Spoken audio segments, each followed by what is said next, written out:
Let's crack on with the panel discussion. The Stablecoin Development Forum.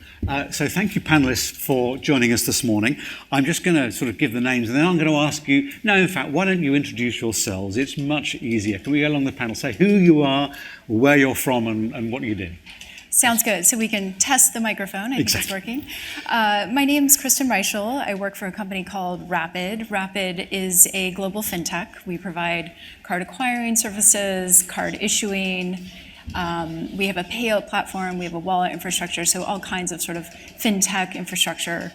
I run a team called Solutions and Partner Marketing. So basically what that means, I help product folks like these guys up here and BD folks kind of bring their products to market. So that's sort of my primary role at Rapyd. It's great to be here. Thank you, Chris. John. Hi, everyone. John McNaught, Head of Payouts and Marketplaces at Worldpay. Worldpay, one of the largest payments companies in the world. Most people know us for accepting payments on behalf of customers, but we also have a very scaled payout business as well. Processing more than 200 billion a year on behalf of our customers. As it relates to stablecoins, Worldpay's really done three things.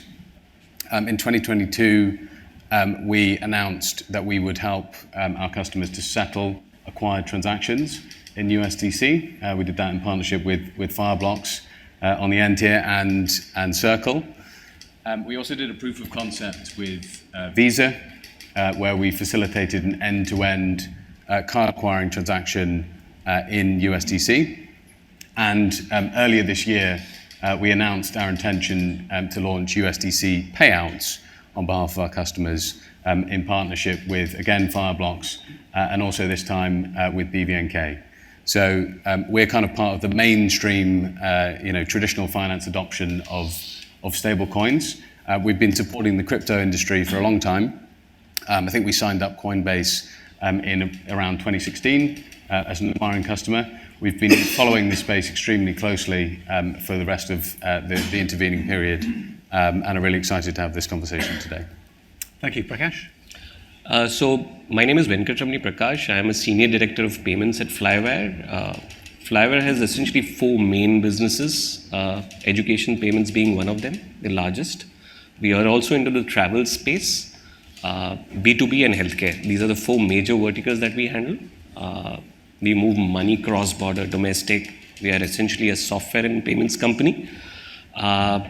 We are seeing early signs of integrating or infrastructure building within the company for stablecoins. We've moved close to about $25 billion, and when you all know when money moves across borders, there is friction in outward and inward. So we're trying to solve for that friction. Looking forward to this conversation, actually. And John Hallahan, I work for a company called Fireblocks. Fireblocks is kind of the leading digital asset infrastructure provider in the space. We support 2,500 companies in essentially custodying, issuing, or transferring digital assets. What's that actually look like in practice? If you've ever bought crypto on the Revolut app, that's our infrastructure in the background. If you're a customer of BNY Mellon, it's our infrastructure providing their institutional custody. When you look at stablecoins, we process in the region of 2.5 trillion in stablecoins per year. It represents around 10 to 15% of all flows in USDC and USDT. So we're a large provider in the space. And we essentially support all the major use cases for stablecoins, whether you're issuing a stablecoin like a banking Circle or a Bank Colombia, whether you're providing kind of cross-border or on-ramp, off-ramp services like Bridge, or whether you're essentially delivering stablecoins to your customers like Worldpay, we're supporting that from an infrastructure perspective. So hoping to bring some of that insight today, and looking forward to a good discussion. Great, thank you, panel. Well, look, can we set the scene? Data and statistics can be bantered all over the place, so I'm relying on some numbers from JP Morgan, who last month said, well, as we know, stablecoin has exploded in use this year, the past 18 months. Apparently, the market today is worth $225 trillion US, predicted to treble by 2028 to about 750 trillion plus. So from your different perspectives, what has driven that vast explosion in the past 18 months? And what will drive us to at least trebling the market in the next 3 years? I don't know who wants to pick up first.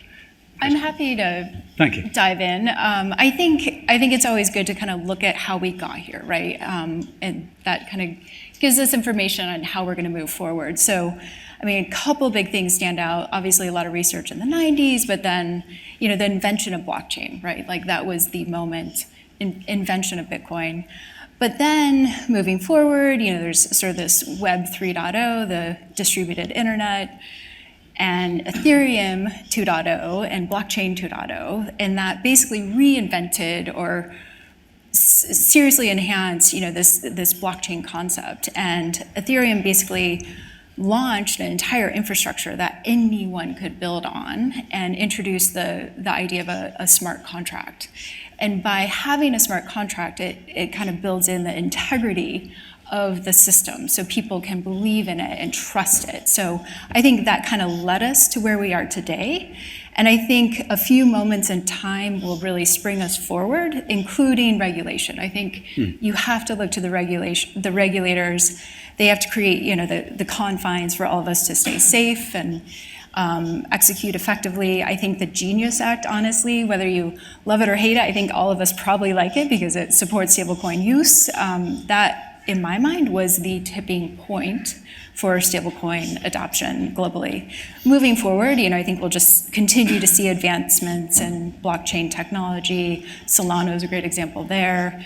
And I think another area that's going to sort of propel us forward is sort of these partnerships. We have all these amazing, fintechs out there starting to work together, announcing partnerships every single week. So I think there's all of these factors combined are really kind of projecting stablecoins forward. Thank you. Yeah, I think historically we saw stablecoins being used for by sort of crypto traders trading in and out of crypto assets. I think we saw it as an inflation hedge. Places like Argentina, people wanting to hold on to a US dollar denominated asset, and we also saw some use cases for payments, kind of in the global south, where the sort of digital banking infrastructure just didn't exist, and therefore people preferred to use stablecoins to move value between each other. I think what we've seen recently is really that sort of regulatory clarity is kind of bringing more mainstream use cases to the fore. I mean, Worldpay being the one example. And I think what we're now seeing is kind of instances where people previously would have just used the US dollar. They're now thinking, well, if it would have resulted in a SWIFT payment, is there a more effective way for me to use this US dollar-like asset somewhere else? So we're seeing this now in a lot of corporate treasury use cases. So instead of people moving US dollars around using SWIFT, they're moving USDC around and then on and off ramping either side. We're seeing platforms, for example, that are denominated in US dollars that have overseas participants.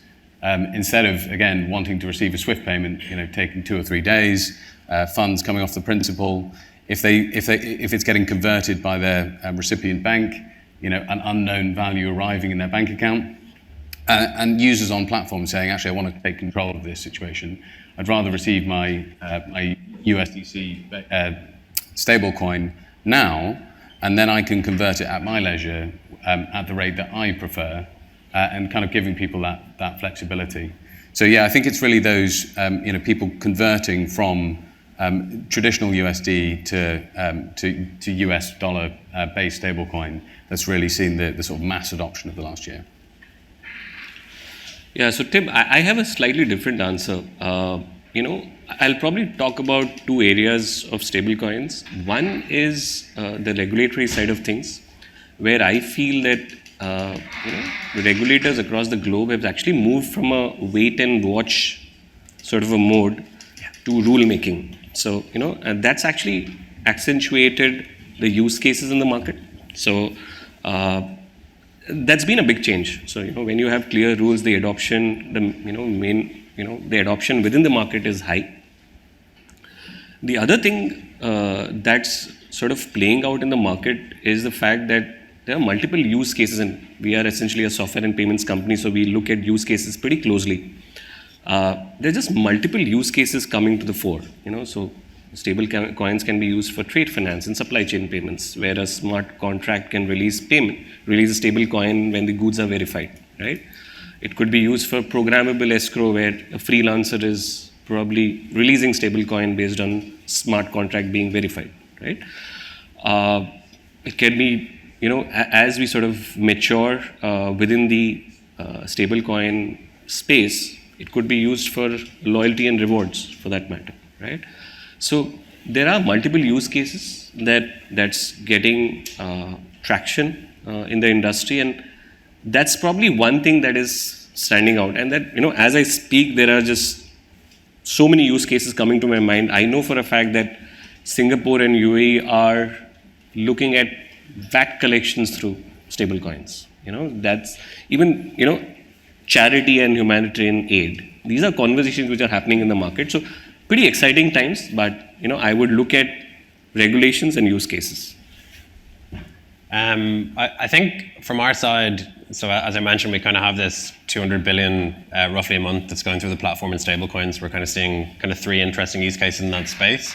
Around 50% of the flows we see are kind of in on and off ramps. So it's kind of the traditional cross-border flows on the remittance side. So companies like Bridge and MoonPay, for example, who are providing US denominated stablecoins as accounts, mainly in the global south, as John mentioned.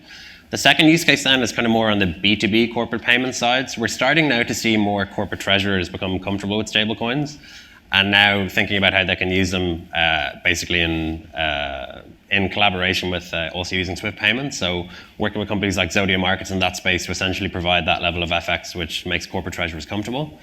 And then the third one then is that kind of USD hedge that John also mentioned as well, which is kind of offering USD denominated stablecoins in emerging markets. Maybe to kind of be a little bit forward looking though, we think the majority of the flow that's going to be driven in the next kind of 18 to 24 months on our side is actually around banks stepping into the space. So I think the regulatory clarity in the US has led to banks being very comfortable. I was at Sybos last week. It's incredible how many banks who wouldn't open the door 2 years ago are now asking how they can use stablecoins and what their strategy needs to be. So I think, a lot of that flow, and given that banks, I guess, control the majority of payment flows globally, I think banks will be the kind of next piece which are, I guess, building out the additional use case. I think one thing that I'm waiting to see what happens is obviously we've had the US make their move, but what do the other regulators do? And obviously USD denominated stablecoins are fundamentally pretty good for the United States of America. Are they great for every single other nation? And what do other regulators do in response? Do they want to see the sort of re-dollarization of the global economy backed by stablecoin movement? Or do they say, actually, we don't like this potential loss of fiscal control. We actually want to sort of clamp down a little bit, or at least have stablecoins kind of move beyond all being USD based?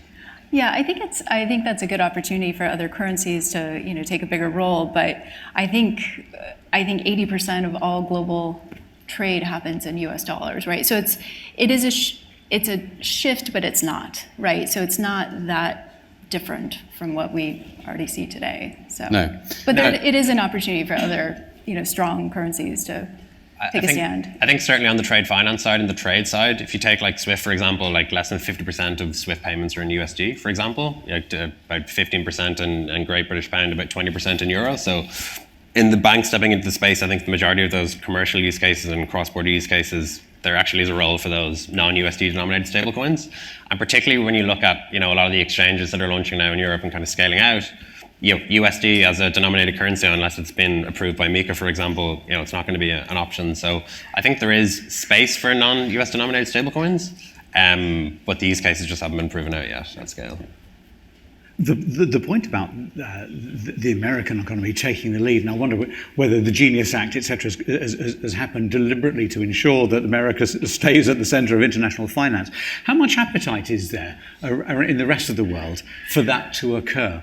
I mean, I just wonder whether the Gulf states and other geographic areas of the world would actually like to prize that away from America, using their stablecoin and having their stablecoin being at the centre of international trade.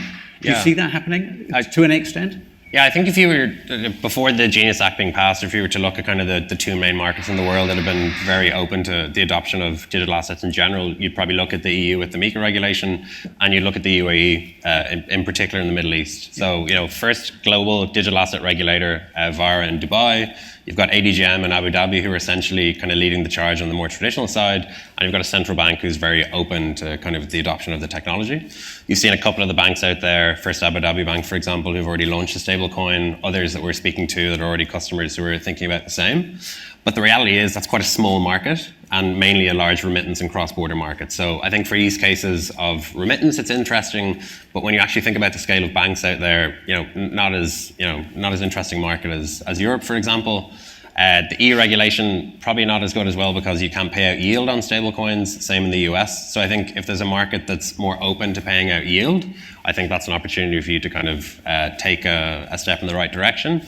But I think for the moment, the majority of flows that we're seeing with the Clarity Act next year as well in the US is they're kind of leading the charge as of now. And MAS is actually another market, Monetary Authority of Singapore, which is, I would say it's extremely forward-looking. Pretty much across use cases, I had a conversation with a senior person in MAS, and they're looking at stablecoins in a very, very big way. Yeah.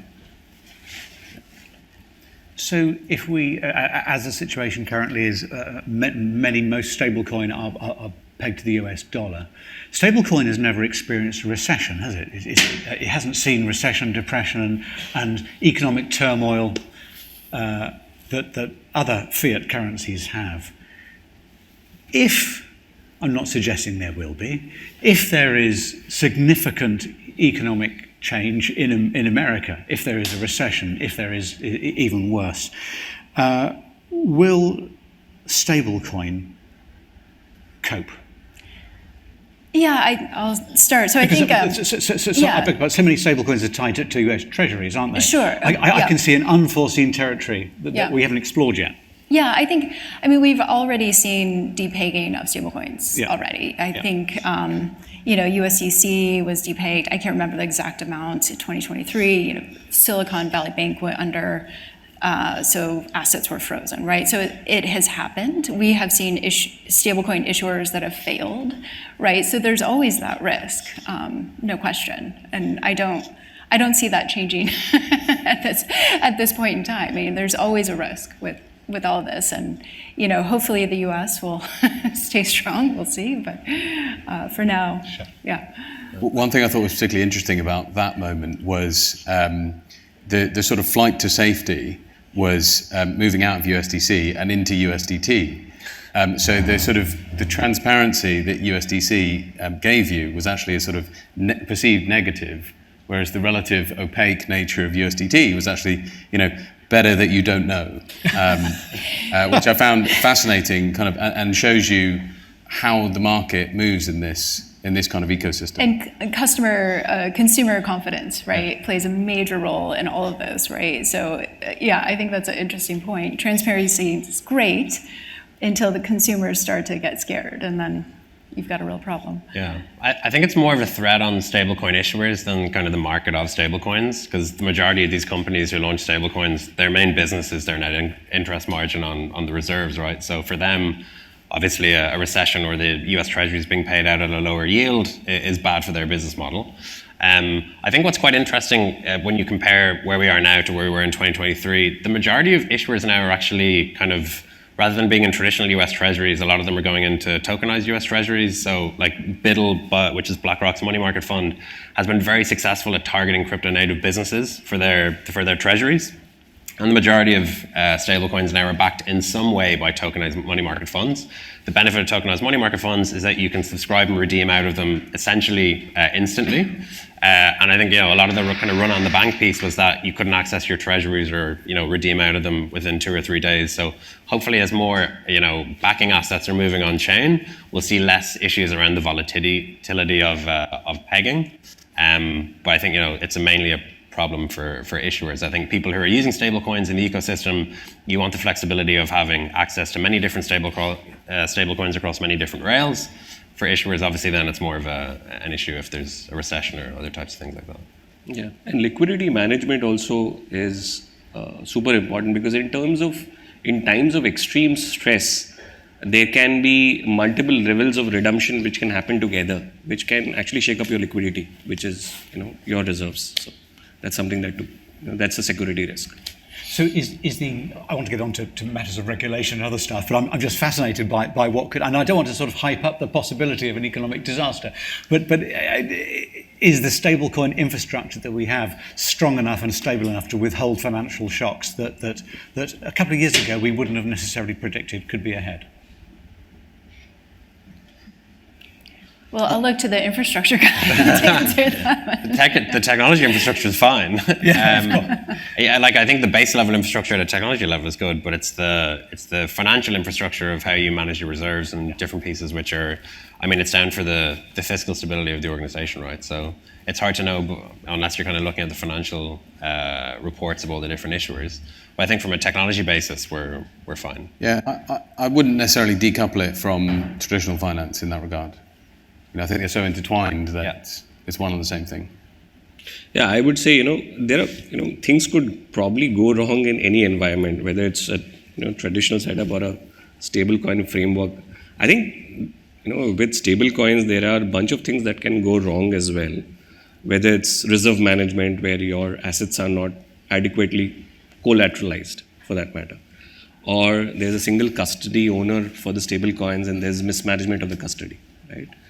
There could be a bug in the smart contract process. So there are multiple things that can go wrong, but that can happen in the traditional world as well. Fair cop.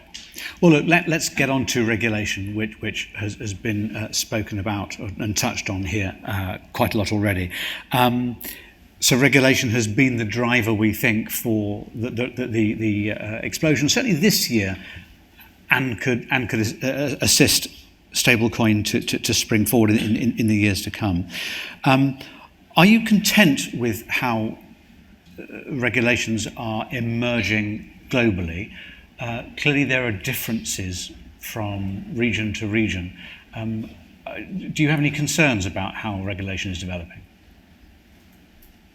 I think from our perspective, so we're a software vendor, but we do speak to a lot of regulators and we support a lot of our customers when they're going through their regulatory process. I think what we have a risk of at the moment is a fragmentation across different regulatory regimes. Sure. So, you might have 5 particular features in the EU and maybe 8 in the US, and then you might have 3 in Singapore, for example. So I think regulators collaborating to have a base level of what the asset is, I think is quite important. And us as a technology vendor as well, we need to support that base level of feature that's required from a regulatory basis. So I think for a lot of the global issuers, they will be lobbying a lot of the major regulators to ensure that the base level standard is set at a certain level. But I think that is a risk that we run into. I think regulatory clarity is great. I think the flows that we're seeing into the ecosystem are based on that regulatory clarity. But we do have an issue with maybe certain regulators being a little bit leaner or maybe a little bit stricter, and that will lead to a bit of a fragmentation in the stablecoin ecosystem. Yeah, I would echo that. I think as far as Worldpay is concerned, we don't necessarily care about which payment rail or which payment asset is the one that becomes successful, because we're agnostic to it, and we will support what our customers want us to support. But I think, clarity is always better, and fragmentation just adds unnecessary complication for us and for our customers. So the more harmonized and the more kind of consistent we can get across different markets, the better for clarity it is. So do you see that clarity emerging organically, or as countries just simply see best practice elsewhere and adopt it? Will we eventually fudge our way to some global consensus on regulation? I'll probably give an academic view. So GENIUS actually stands for Guiding and Establishing National Innovation for US Stablecoins, right? So there is a definite intent to make clear rules than what it was before. There is also, the fact that any environment where the rules are clear and proportionate to the stablecoin framework, you see a great adoption. And wherever you see a regulatory gap, a lack of clarity around reserve, custody, and operational framework, the adoption is pretty slow. Yeah, I think a lot of it is going to be driven by the industry as well. So, like you see in the tokenized security space at the moment, for example, we have kind of large financial market infrastructure players collaborating on minimum base level of standards. GTCC, Euroclear, and Clearstream are kind of doing that on the security side. Probably do with something similar on the stablecoin side. Some of the larger issuers, there's really only two, let's be honest, coming together to kind of agree on a base level standard and kind of lobby on that same basis. So I think we can take some advice from other industries and kind of look to implement it in that way as well. I think the uniqueness to stablecoin is that the sort of tech by its very nature is borderless, right? With fiat, a lot of the tech has been built for the market in which it is operating, and so the tech and the regulation have kind of grown up hand in hand. Whereas in this case, the tech is there, and the regulation is sort of catching up, and that's where you get the frustration that you don't have consistency because the tech is already consistent. Are we at a point where cross-border transactions are truly streamlined? Are there still snags to sort out? What do you see needing to be done in the years ahead? Yeah, I definitely think I think when we're just speaking about stablecoin transactions, that's it. I think we know all the benefits. They're faster, they're cheaper, they're always on, all those things. But it really is the on-ramps and the off-ramps that the friction starts to happen. I think on the off-ramp side, I can give a couple examples that we've seen at Rapyd, where we have companies that maybe are collecting payments from a emerging market. They have a lot of emerging market currencies that they want to repatriate. Before, a SWIFT transaction's fine if it's US euro, right? But if you're talking about emerging market currencies, it's slow. It takes days, whatnot, or bank rails, whatever. Now with stablecoins, we have customers that now are using stablecoins for repatriation of their monies, and it's instant. So they transfer these currencies and it's available right away. So absolutely streamlining in that sense. I'll give one more example. In the payout space, I'm sure you're seeing this too. Let's say we actually have customers that are sending payments to suppliers in Southeast Asia or wherever. As it worked before stablecoins, you select the country, you have the beneficiary. We serve up all kinds of options for you. You can use lots of different payout methods to do this, but the problem is each one is T+1, T+2, T+3, right? And we try to streamline that as much as possible, but to a point, you're relying on different rails to make the payment. Now, they select stablecoin, they enter the wallet ID, and that's it. It's done. So the funds are there in the supplier's wallet immediately. So absolutely seeing the streamline effect of stablecoins.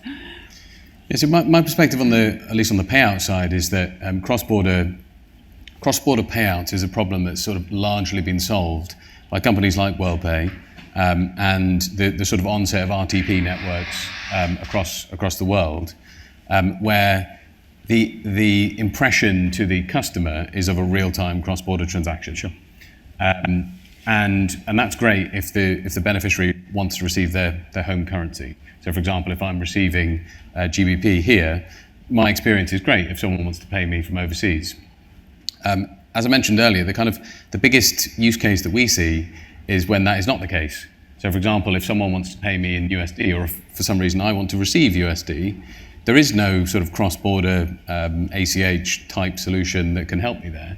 I have to rely on SWIFT. When I have to rely on SWIFT, it means delays, it means fees, and that's where I think stablecoin is a real game changer for the cross-border payment use case. In addition, we're obviously seeing a huge amount of improvements in the efficiency of liquidity movement between different markets to help to facilitate that sort of cross-border ACH or cross-border RTP style transaction. But that's in the background. The consumer doesn't see that, and the consumer isn't exposed to it. That's the payments companies that are using that as a way to move their cash between different markets in real time.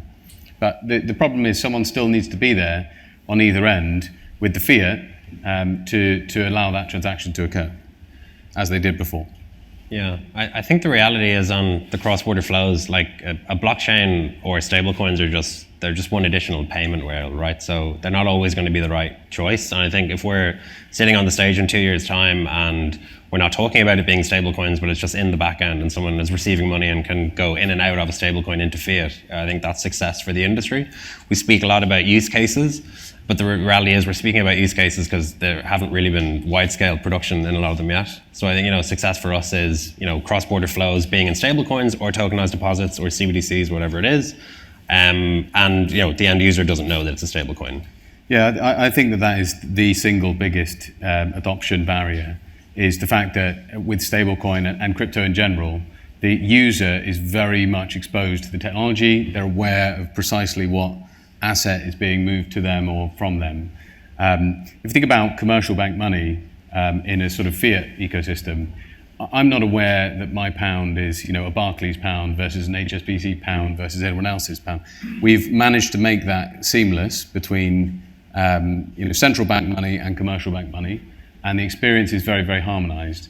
I think until stablecoin or tokenized commercial bank deposits and or CBDC, if we ever get there, I think until you get that general harmonization, which comes from regulatory clarity and tech, basically, I still think we don't see that mass adoption, because someone receiving a stablecoin or someone using a stablecoin is not necessarily using it to buy their groceries.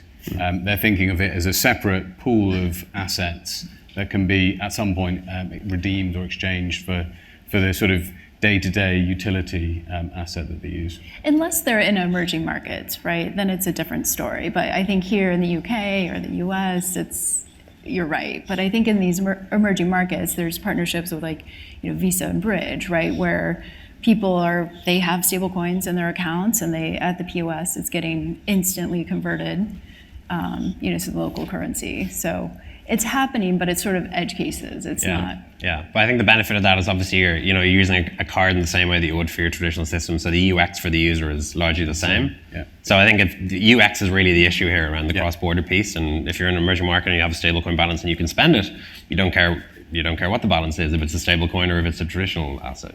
And the fact is that over the last probably 3 or 4 years, there's so much of technological advancement, whether it's interoperability between various blockchain frameworks, or the very fact that there are now AI tools available for privacy and compliance, where the user privacy does not get compromised, but all the AML and KYC checks are taken care of. So there's those developments which have come in, which is great. Any questions at all? Because I'm looking at the time. We've only got about 10 minutes left, which is horrifying. So if you've got any questions, sir, Izzy, can you run a mic to the gentleman there? Yeah, hi. I wanted to ask, you mentioned, the legacy systems, and when there's stablecoin transactions that sort of happen on-chain, what is it like to sort of update the legacy systems of that transaction that's happened on not necessarily the reconciliation side, but I mean, I've seen some work around, sort of ISO 200022, just seeing if there's any sort of pain points around that of, kind of linking what's happening on legacy and to on-chain. I will probably just start off the answer, and then experts can actually give a slightly more detailed view. But whenever I have seen, we are integrating pretty extensively with the stablecoin framework. One of the advantages that we have seen is these frameworks come with an API ready environment. So the need for a complete rehaul of the system is typically not required, and the off-ramp, on-ramp is pretty smooth, which is my experience. But yeah, like for us to onboard a bank, it's probably in the region of 6 to 9 months. For us to actually get our infrastructure up and running, it's probably in the region of kind of 5 to 6 weeks. And then the rest of it is kind of an integration project with the bank, essentially. So, you might have the best APIs in the world, but if you've got a core banking system which is 30 years old, it's going to be very hard to plug in a real-time system into that. Yeah. So I think, a lot of work is required on kind of tracking that integration to make sure systems can still work seamlessly. But it's very dependent on the level of the organization. If you've got a core banking system you've just integrated in the last 3 or 4 years, it's going to be a relatively easy project. If you're working on legacy infrastructure, or if you're a company that's made several acquisitions and you've kind of got a Frankenstein core banking system, it's going to be very difficult to integrate these types of rails. So there's no kind of one answer to that question. It really depends on the kind of the tech stack of the organization. One of the ways in which we've thought about it, I mentioned earlier that Worldpay's in the process of launching USDC payouts. So Worldpay already offers payouts in 100 plus currencies. The way that we've treated it and the way that we look at it as relates to our customer is this is just another currency. So it's as easy to add payouts in euros as it is to add payouts in USDC as far as the way that we have built it. And we think that that is going to help with adoption. If we require our customer to do something completely alien to them just because it's a stablecoin payout versus a euro payout versus a GBP payout, we just felt that there would be no adoption. So we wanted to make it as kind of seamless as possible.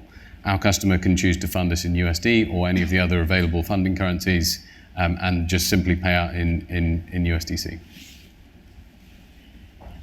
So, another question at the front.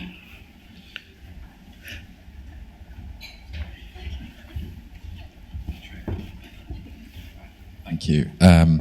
Firstly, thanks for that discussion. It was really, really fascinating. I find this such an exciting topic. And I'm generally pro stablecoin. I've seen firsthand how it's benefiting particularly parts of the world where there are very strong corridors of migrant work and people sending money back home, as it were. So that's my preface to this. I'm generally pro stablecoin. I did cut my teeth in this industry as a criminal investigator into money laundering and fraud. And back in those days, I used to work quite closely with City of London Police, who are just opposite where we are today. But it was all about following the money, and we'd sort of talk to the banks. There were, either end of any transaction, there were financial institutions, there were kind of paychecks in between, there's infrastructure in between. And I just look ahead, I should say, to a time when maybe stable coins have just conquered everything and we're all transacting stable coins all the time on public permissionless blockchains. And in that hypothetical world, where it's possible for me to send from an unhosted wallet to, if I just know your wallet address, I can just send you $2 million. And there's no institutions really at either end of that. I can just send it to you because I know your wallet address, right? So in that world, whose job is it to actually notice that transaction's happened? Okay, I guess the question back to you is, what's stopping you from sending me $2 million in cash? You're exactly right. Like, I think that's the analogy, right? I could have a suitcase full of cash, and if I knew your physical address, it's the same thing. But that's not a satisfactory answer if you want stable coins to be successful, right? I think there's like two different views. If you're going to off-ramp it into fiat, then it's on the party that's off-ramping it to basically, it's in the same way that when you go in with 100K to a bank and you lodge the cash, they're going to say, where'd you get the cash? It's the same thing. I think one thing that regulators are looking at is how can they also add these kind of compliance tools that a lot of banks and other institutions like Worldpay will be using. So you've got the Chainalysis of the world, Elliptic, TRM Labs, these types of organizations who are on-chain crime, essentially fraud prevention and analytics. So I think a lot of regulators are actually integrating those themselves and tracking, but the reality is with unhosted wallets, unless it's been issued by a certain organization, it is hard to track. So there will certainly be edge cases, but it's when you're going back in traditional that typically you'll have that level of due diligence which is required.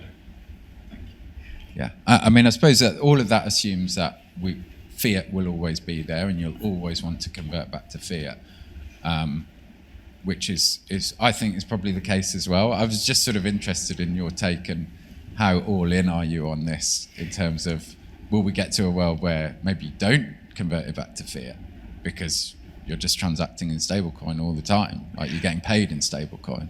That was going to be exactly one of the questions I wanted to move to, about where does stablecoin go in terms of making either central bank digital currencies or fiat currencies obsolete.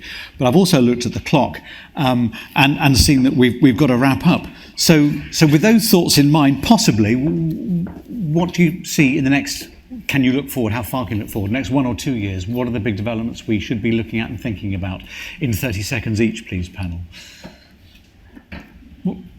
Developments in the next 2 years, John? Yeah, I think what we're looking towards is every bank accepts stablecoins as a means of payment. So you can have a stablecoin account at your bank in the same way that you have it for traditional cash. And I think if we get to that space, a lot of these issues around interoperability between different stablecoins, fragmentation, is kind of cleared up and cleared by the banks. So could some fiat currencies be bashed out of the water by that?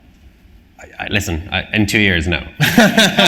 Very unlikely, I would say. Prakash, your thoughts? Yeah, I think the potential is enormous. I think I'll give you a short answer. I think the regulations are getting smoother, the adoption is becoming higher, and we are actually moving towards a digital borderless world.